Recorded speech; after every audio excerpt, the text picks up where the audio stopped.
안녕하십니까.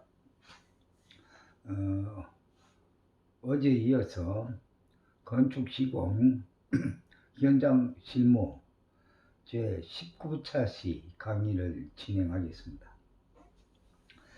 어제 지붕공사를 하던 중에 끝났죠.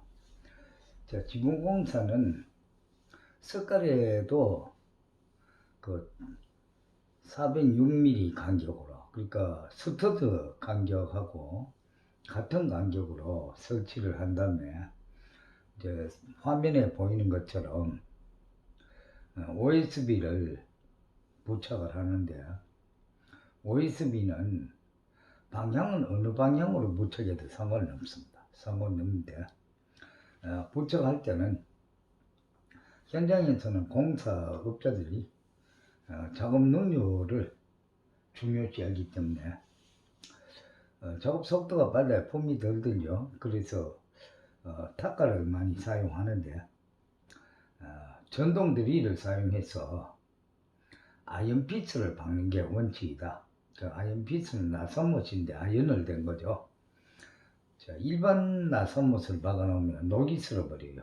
녹이 슬어서 삭아버리는데, 철은 한번 산화되기 시작하면은 걷잡을 수 없이 빠른 속도로 산화가 됩니다. 그래서 산화가 되지 않는 아이언피스로 박습니다. 박고 간격은 30cm 이내로 박습니다. 그 벽체 구조체 안팎으로도 OSB를 부착하는데 30cm 간격으로 나사못을 박는 겁니다. 자, OSB란 거는 부착하는 거는 구조체의 그 일부죠. 구조체를 보강하는 차원에서 받기 때문에 녹이 슬거나 이렇게 되면 안 됩니다.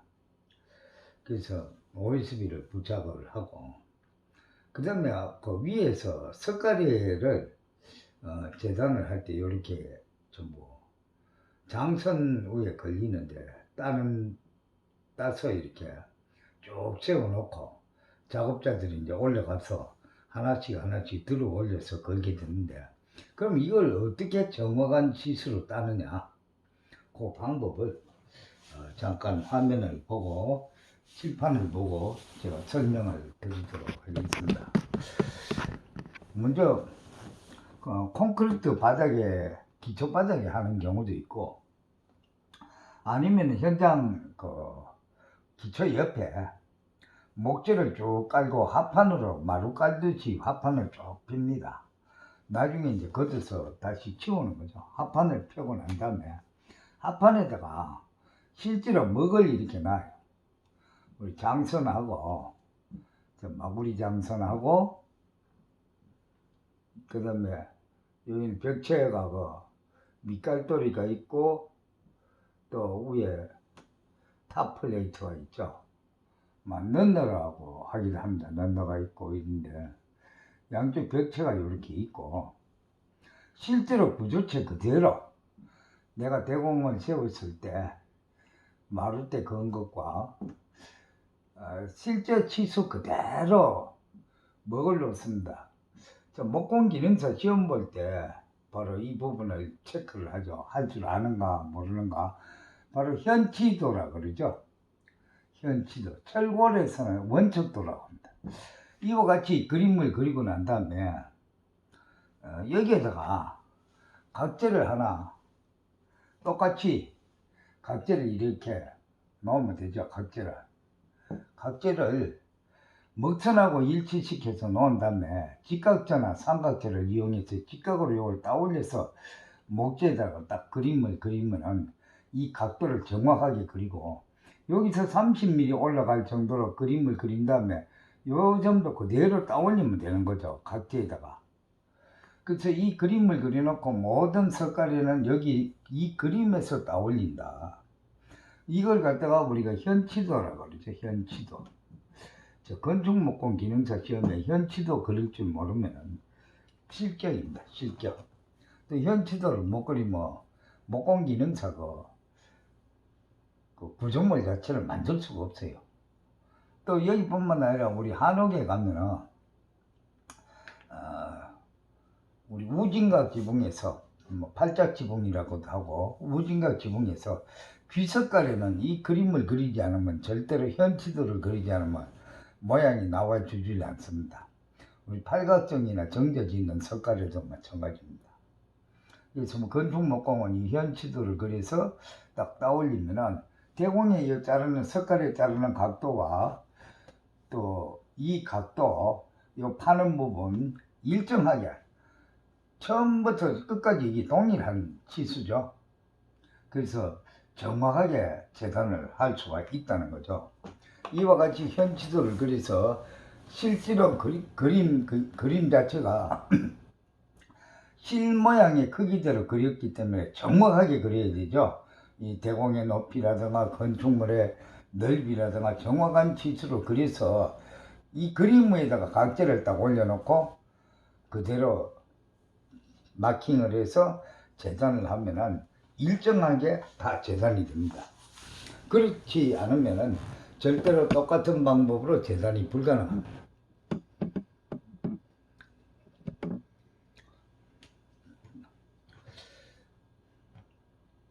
그래서 이와 같이 재단을 해서 마구리 장선 위에 이와 같이 걸려야 된다.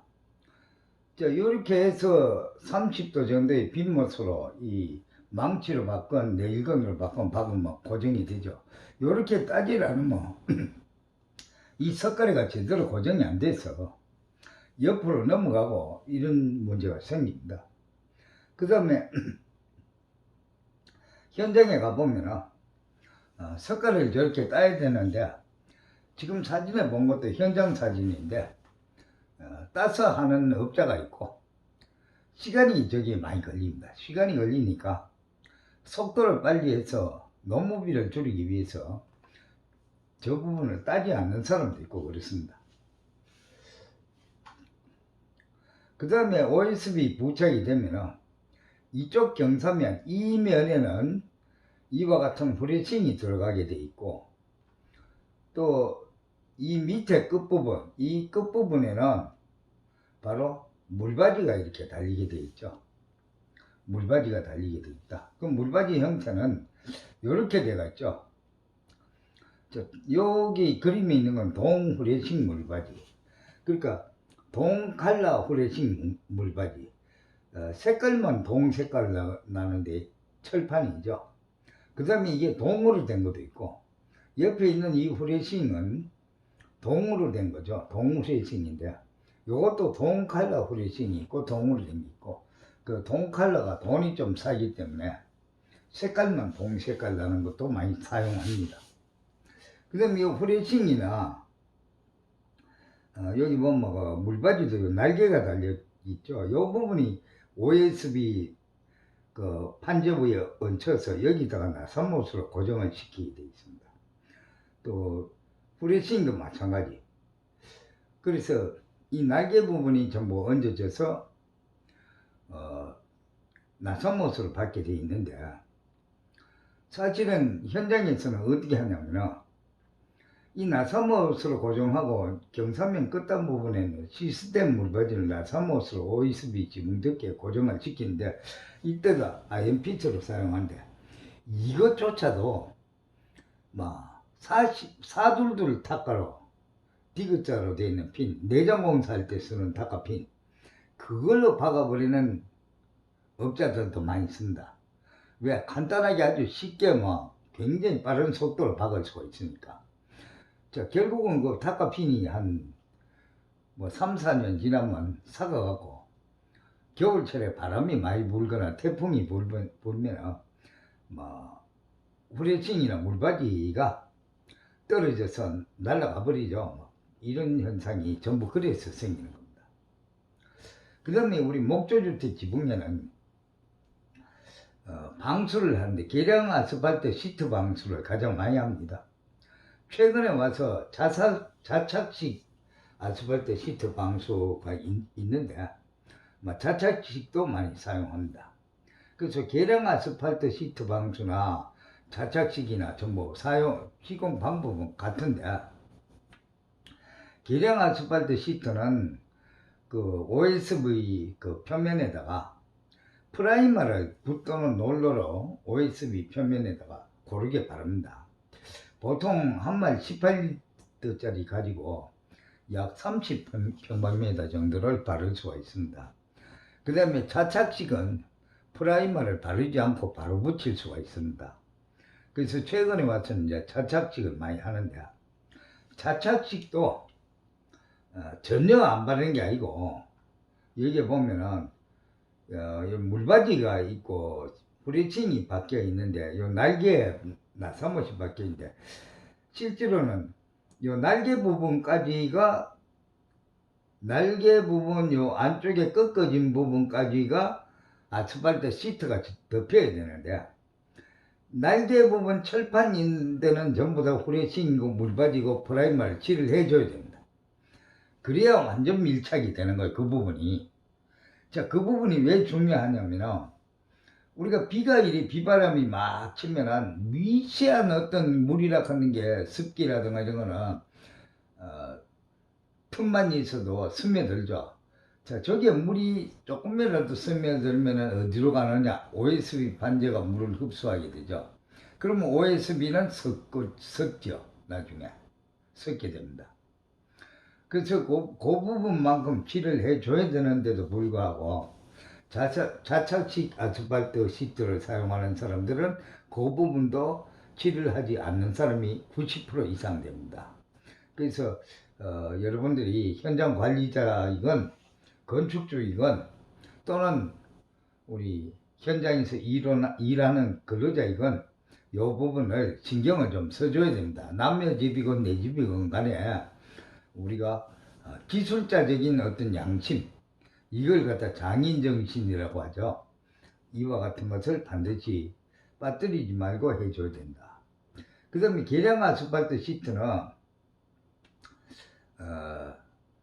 이제 프라이머로 이렇게 한만 가지면 바른데, 아스팔트 프라이머가 어떻게 생겼냐면은 사각으로 된 그 말통에 들었는데, 여러분들 콜탄이라고 합니다. 그 아스팔트 도로 포장할 때 시커멓게 뿌리는 거하고 같은 비슷한 재질입니다. 종류는 조금 다른 겁니다. 아스팔트 그 포장할 때 쓰는 거는 블루운 아스팔트고, 여러분들이 그 지금 지붕에 하는 거는 아스팔트 프라이머라 그래서 조금 성분이 다른 겁니다. 거의 비슷한 거다. 그 다음에 프라이머를 붓이나 롤러로 고르게 칠하는데 너무 많이 칠해도 안 된다. 자, 일 잘해준다고 너무 많이 칠해놓으면 이게 작업자들이 올라가서 일할 때 미끄러질 수도 있고, 또 이게 속에서 완전히 붙질 않습니다. 여름철에 물체가 뜨거워지면 늘어나니까 팽창을 하게 되는데, 이게 팽창해서 새 나갈 데가 없으니까 어디로 새느냐? 비 대신에 아스팔트 프라이머가 집안에 뚝뚝 떨어집니다. 한여름에. 그러면 옷이고 옷장이고 다 내리겠죠. 그런 문제가 발생한다. 그러니까 표면에 색깔만 검정색이 되도록 바른다. 바르고 나서 2~3시간 경과하면 프라이머가 약간 꺼덕꺼덕해졌을 때 사람이 올라가는 겁니다. 처음에 금방 발라놓고 밟으면 사람이 경사면이 미끄러져서 추락합니다. 그 2~3시간 경과 후에 아스팔트 시트지를 하단부에서부터 100mm씩 겹쳐서 완전히 접착시킨다 그랬는데, 자, 아스팔트 시트는 지붕이 우리가 이렇게 돼 있잖아요. 자, 화면을 잠깐 그 칠판을 보면은 지붕이 이렇게 경사가 돼 있어요. 그러면 시트지는 한 놀이 이렇게 놀로 이렇게 감아져 와 있습니다. 시트지는. 그래서 폭이 1m고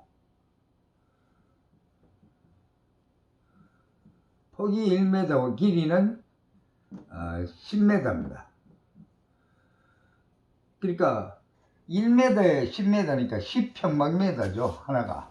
그러면 요 끝에 물바지가 이렇게 달려 있을 거고, 자, 우리가 여기서부터 계량 아스팔트 시트를 이렇게 붙이면 1m까지 붙여지고, 다음 거를 붙일 때는 100mm 겹쳐서, 이렇게 100mm 겹쳐서 1m를 자를 또 갖다 붙입니다. 자, 요 겹치는 부분은 토치람프로 이렇게 굽어가면서 헤라 같은 거 가지고 꽉꽉 눌러서 완전히 접착을 시켜줘야 됩니다. 그 다음에 다음 그 시트지도 또 100mm를 겹쳐서 요 겹치는 길이가 100mm죠. 100mm. 자, 요거 100mm 반드시 겹쳐야 합니다. 그 다음에 또 위에 걸 붙이게 되면 또 이렇게 붙여지겠죠. 이렇게 100mm씩 겹쳐서 붙이고 맨 마지막에 거는 자, 이쪽 반대쪽도 여기서부터 밑에서부터 이렇게 붙여 올라오게 되는 겁니다. 이렇게. 자, 여기서부터 붙여 올라와서 맨 마지막에 것도 100mm씩 겹쳐서 완전히 이렇게 접어서 천처럼 우리가 접어지게 되어 있기 때문에 접어서 붙여버리는 거죠. 그래야 이 꼭대기 부분에 누수가 되질 않죠. 그래서 이 부분을 게을리하면 완전 접착을 시켜준 접착이 제대로 안 되면 물이 셉니다. 물은 우리가 높은 곳에서 낮은 곳으로 흐른다는 것만 알고 있는데 물은 낮은 곳에서 높은 곳으로도 흐른다. 왜 물이 낮은 곳에서 높은 곳으로 흐르냐? 여러분들이 세수대에 물을 담아 놓고 대야에 이런 대야가 있으면은 물을 갖다 이렇게 가득 채워 놓고 또는 뭐 한 저 밑에 물을 좀 채워 놓고 천 조각을 이렇게 물에 담근 다음에 천 조각을 이렇게 해 놓으면 여기 물이 떨어집니다. 물이. 자, 낮은 곳에서 높은 곳으로 올라가서 밑으로 떨어집니다. 왜 그러냐? 모세관 현상이 있어서 그렇죠. 우리가 철판 지붕은 겹치는 것이 30cm씩 겹쳐야 됩니다. 왜 30cm 겹치냐? 철판 지붕을 100mm씩 겹쳐놓으면 물이 셉니다. 철판하고 철판 사이에 미세한 공극으로 해서 모세관 현상에서 물이 위로 올라가집니다. 그래서 철판은 항상 철판 지붕은 30cm씩 겹치는 거고, 저 아스팔트, 계량 아스팔트 시트도 제대로 안 붙이면은 그 틈이, 미세한 틈이 생겨요. 그러면 물이 낮은 곳에서 위로 올라가진다는 거죠. 그 다음에 도치람프로 굽어가면서 완전 접착을 시켜줘야 된다는 거죠. 자, 요걸 게을리 하면 절대로 안 된다는 거예요. 이 세상에서 제일 어려운 게 사실은 물 잡는 겁니다.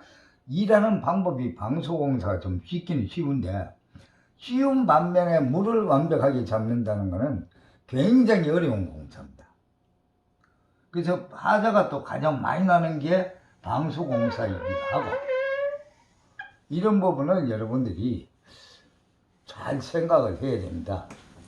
그 다음에 우리가 100mm씩 겹쳐보니까 방수지 한 노을 갖고 붙일 수 있는 양은 9평방미터죠. 10평방미터가 아니고 9평방미터다.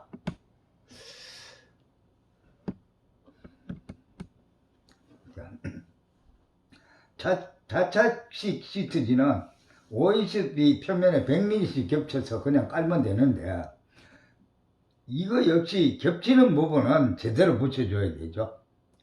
그냥 갖다 먼저 깔아보면 무조건 딱 붙어버리는 건 아니다. 미세한 틈이 생길 수가 있다는 거죠. 그 다음에 지붕 덮개 습기 침투 방지를 위해 지붕 양쪽 면에 후레싱 부분 아스팔트 프라이머 칠을 하는 게 안전하다고 했는데, 물바지 철판과 후레싱 철판하고 자차식 시트지 붙는 부분, 그 부분은 붓을 가지고 프라이머를 칠을 해주는 게 가장 안전합니다. 그 다음 방수지 한 롤의 규격은 두께는 1mm, 1.5mm, 3mm인데 우리가 방수는 3mm가 넘어야 돼요. 우리 옥상에 우레탄 방수도 두께가 3mm가 돼야 되고, 근데 이제 1mm, 1.5mm 이거는 임시방편을 쓰는 건데, 가격 차이가 한 롤에 1mm는 한 만원, 1.5mm는 15,000원 정도 가고, 두께가 3mm짜리는 한 3만원 정도 가기 때문에 공사업자들이 1mm나 1.5mm 갖다 쓰는 업자들도 많이 있어요. 자, 우리가 양심의 문제입니다, 이게. 사실은 우리나라 공사업자들의 숫자가 편의점 숫자보다 많지요. 그렇다 보니까 이런 현상들이 생기는데, 돈을 저가로 해서 경쟁적으로 공사 수준만 목적으로 해서 돈을 맞추다 보니까 이제 두께가 얇은 걸 쓰게 되는데, 이건 좀 생각해 볼 문제입니다. 그리고 건축주나 관리자 또는 일용직 일하시는 분들도 좀 판단을 잘 해서 건축주도 관리 감독을 할 필요가 있고, 또 관리자 입장에서 관리자도 회사의 이윤도 중요하지만 건축물의 기능이나 품질도 중요하기 때문에 이 부분을 좀 생각해 볼 필요가 있습니다. 그 다음에 폭은 1m고 길이는 10m로 10평방미터이나 실제 시공은 100mm씩 겹쳐버리니까 9평방미터이다. 목조 지붕에는 두께 3mm를 사용하는 것이 원칙이다고 했는데, 우리 앞에서 UBC 미국의 목조주택 시방서에도 시트 방수는 안 나와 있습니다. 왜 안 나와 있냐면 이 방수 공사가 공종이 다르기 때문에 목구조에 대한 것만 나와 있어요. 거기 보면. 그렇다 보니까 실제로 어떤 사람이 목조주택을 지으면서 프라이머치를 안 해도 되는데 왜 선생님은 해야 된다 그러냐고, UBC 시방서를 전부 다 찾아봐도 없다는 거예요. 근데 미8군에서 나온 방수 시방서를 찾아보면 이게 있단 말이에요. 또 우리나라에 있는 표준 시방서나 미8군 시방서나 별로 다를 게 하나도 없어요. 그럼 방수공사에 대한 걸 찾아봐야지, 목구조만 자꾸 찾아보고 없다고 자꾸 우기면은 그건 말이 안 되죠. 그 다음에 현재 이제 방수 시트지가 덮어졌는 지붕 사진이죠. 이제 여기 보면 한 줄 한 줄씩 돼 있는 이게 100mm씩 겹쳐서 다 붙여진 겁니다. 그래서 시트 방수 완료되고 나면 여기에다 싱글을 붙입니다. 이 시트 방수란 거는 반드시 보호층이 있어야 된다. 보호층이 있는 것이 바로 우리가 아스팔트 싱글을 붙이면 자연적으로 보호층이 생기는 거죠. 방수지가 뚫어지면 물이 새니까. 그 다음에 우리 샌드위치 판넬 지붕은 어떡하냐. 샌드위치 판넬 지붕도 이와 같이 똑같이 시트 방수를 해야 합니다. 그 다음에 시트 방수는 지하실 외벽, 지하철 외벽 이런 곳에 다 시트 방수를 하는 겁니다. 이 방수를 지하실 외벽 같은 데는 어떻게 붙이냐면은 칠판을 보면서 설명을 하겠습니다. 지하실 벽체가 이렇게 있으면은, 이게 지하실이면 위에서부터 내려서 이렇게 붙이면서 100mm씩 겹쳐서 방수지를 이렇게 붙이는 겁니다. 이렇게 100mm씩 겹쳐서. 내내 콘크리트 바탕면에 아스팔트 프라이머를 칠하고 겹쳐서 붙이고, 이 이음 부분을 토치럼프를 가지고 굽어서 완전 접착을 시킵니다. 시켜서 방수를 하게 되고, 그 다음에 보호층이 있어야 되기 때문에 이 외부에다가, 지하실 외부에다가 아스팔트 방수를 하고 벽돌을 한 번 더 삽니다. 벽돌 4K를 합니다. 벽돌이나 블록으로 바깥에 한 번 더 사주고 대매업을 하는 거예요. 왜 그러냐? 이것만 해놓고 대매업이 하면 돌이나 자갈 같은 것이 쳐갖고 다 구멍이 나버려요. 그럼 방수 효과가 없는 거예요. 어디 한번 내가 지나가다가 공사업자가 일하는 걸 보니까 지하실 외벽에 시커먼 프라이머를 칠을 내놓고 비닐을 갖다 덮어 씌워놓고 그냥 미우스라는 거죠. 그거는 방수 효과가 없는 거예요. 미우는 과정에서 비닐이 뚫어질 수도 있고 손상이 갈 수도 있고, 그 다음에 프라이머 자체로만 하는 방수가 안 되는 거예요. 프라이머는 우리 부조체하고 시트지하고 접착시켜주는 본드 역할을 하고 있기 때문에 반드시 칠을 해갖고 이거 방수 재료가 붙었을 때 방수 효과가 있는 거예요. 그래서 우리 관리 감독자나 현장 건물 주인들, 일하는 근로자들 좀 양심을 가지고 일을 해야 된다. 특히 이 방수 부분은 굉장히 부실 공사가 많이 이루어지고 있는 부분이기도 합니다.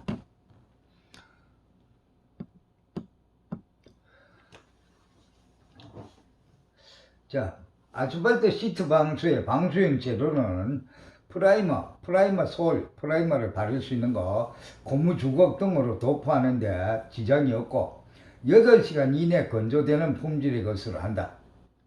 또 계량 아스팔트 시트는 시트가 있어야 되고 보강 깔기용 시트, 그러니까 똑같은 재료입니다. 똑같은 재료인데 어떤 모서리 부분 이음부나 이런데 보강 깔기용 시트가 있어야 되고, 그 다음에 점착층 부착 시트, 뒷면에 이제 점착층이 붙어 있는 것을 토치의 불꽃에 의하여 그 자체 단열재가 손상을 받지 않는 것으로 이렇게 붙입니다.